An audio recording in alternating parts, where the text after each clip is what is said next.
welcome back to my channel. This week I have the first of what I hope to be many fall themed bookish content, but first I wanted to go ahead and start off this video and kind of explain where I was last week and why there was not an upload. Last Monday, so about a week and a couple days ago, we unexpectedly lost a really important member of our family.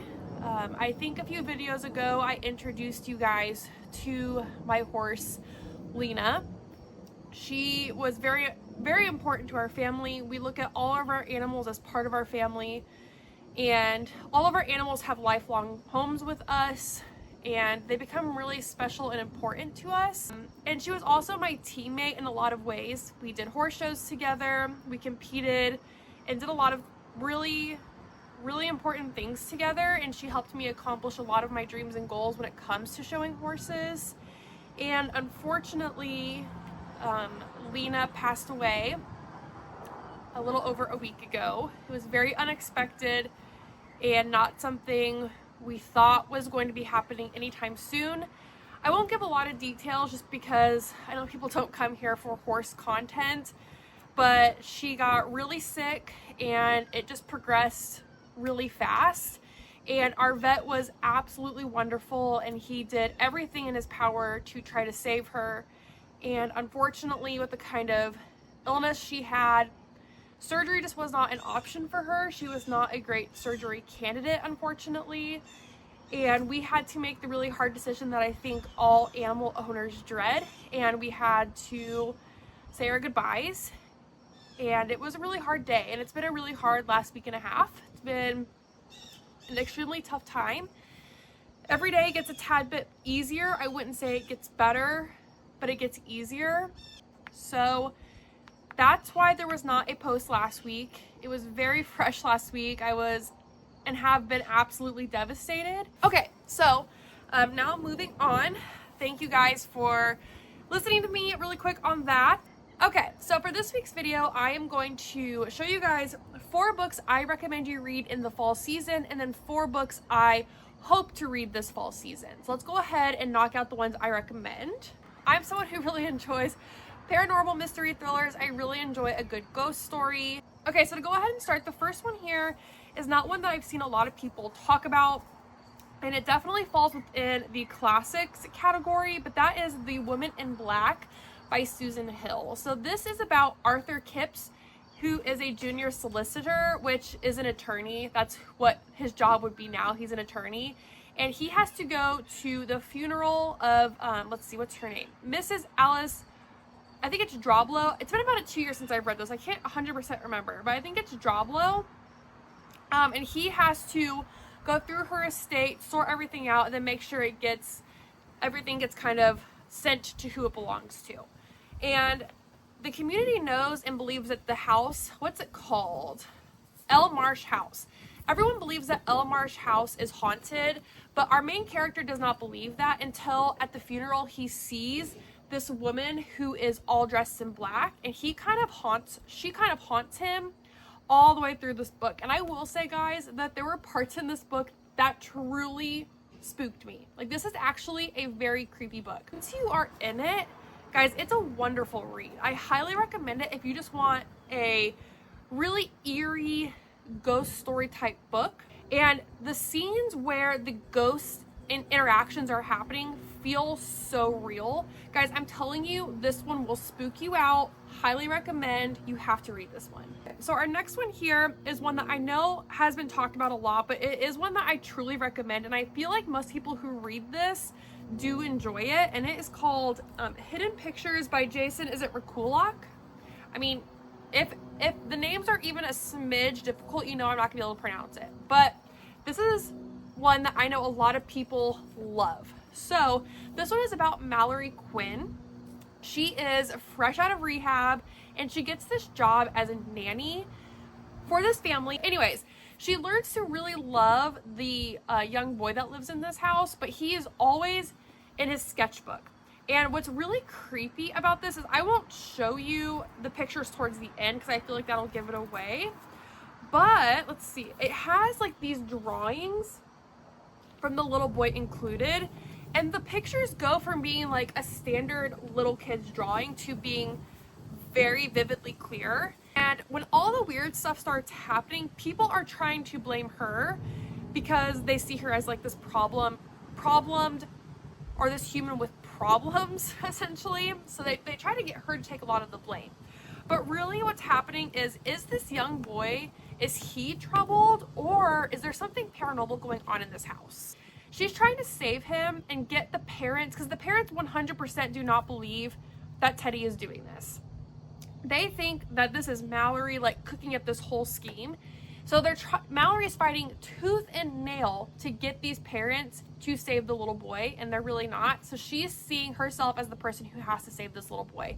If you want a fast popcorn thriller that's just going to suck you in immediately and get you hooked every step of the way, you guys have to read this one. Okay, so my next recommendation is a book I don't think gets a lot of hype, and I know it's one that you are either going to love or hate, and that is Dead 11 by Jimmy Giuliano. So I will say up front now, I tried to read this book multiple times, but what helped me get through it was the audiobook. Guys, the audiobook of this is like chef's kiss. Absolutely chef's kiss. I DNF'd this book twice until I started using the audiobook, and I gave this book a 5 stars. I might even reread it this year, honestly, because I truly loved it that much. So this book is about a creepy island where all of the residents that live there are absolutely obsessed with the early 1990s. This originally starts with a young woman named Willow. She is grieving over her missing child, and she finds the words Clifford Island. I think it's like on his floor or something, but she finds these words, like the words Clifford Island, in his bedroom, and they have absolutely no connection to this island. So she thinks maybe for some reason that her missing son might be on Clifford Island. So she goes there in an attempt to find him or get some answers as to why he's missing. Then turns out she goes missing, and her brother Harper shows up to try to solve the mystery.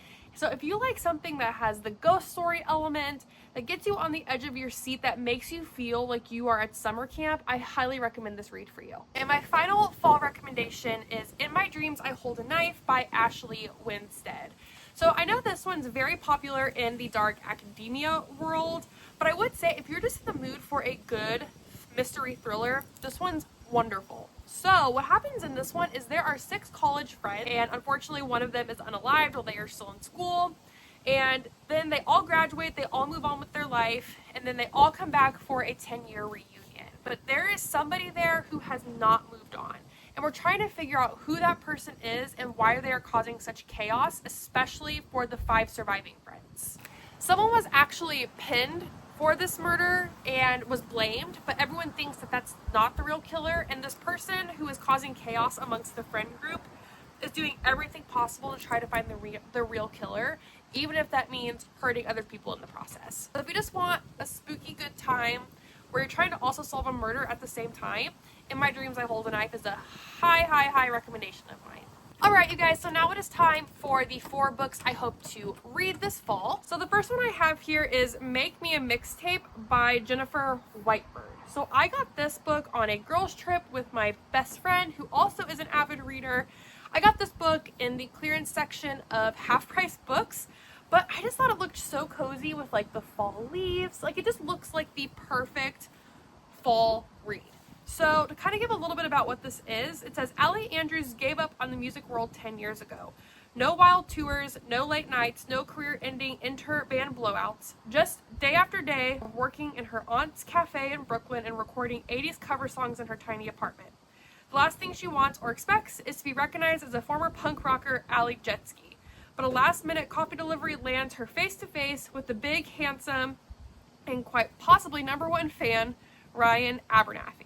So, I won't read the rest of it, but that's kind of what this one's about. I think it will just be a cute little fall romance, and I'm looking forward to reading this one. Plus, it's one that I've never actually seen anybody talk about, and it's pretty floppy. Who doesn't love a good floppy book? It literally starts off in October, so I think this will be the perfect fall read. Oh, the next book I hope to get to this fall is Assistant to the Villain. I know this one is not new to the book universe, but I'm really excited to read this, and I got this for my birthday. It says, with ailing family to support, Evie Sage's employment status isn't just important, it's vital. So when a mishap with Renadon's most infamous villain results in a job offer, naturally she says yes. No job is perfect, of course, but even less so when you develop a teeny crush on your terrifying, temperamental, and undeniably hot boss. Don't find evil so attractive, Evie. And again, I won't read the whole thing, but that's kind of where this one starts, and it looks like it's going to be a super easy read. My best friend read this one, and she actually read the entire 3-book series in a week. She fell in love with the series. And I feel like most people have really positive things to say about this book, so I'm really looking forward to it. I think this will be a good fall read. Nothing too high stakes, and yeah, and I'm really disappointed. I didn't realize when I bought it, but this copy is damaged up here, but I guess it's fine. We won't worry about it too much. But Assistant to the Villain is what I'm really excited about.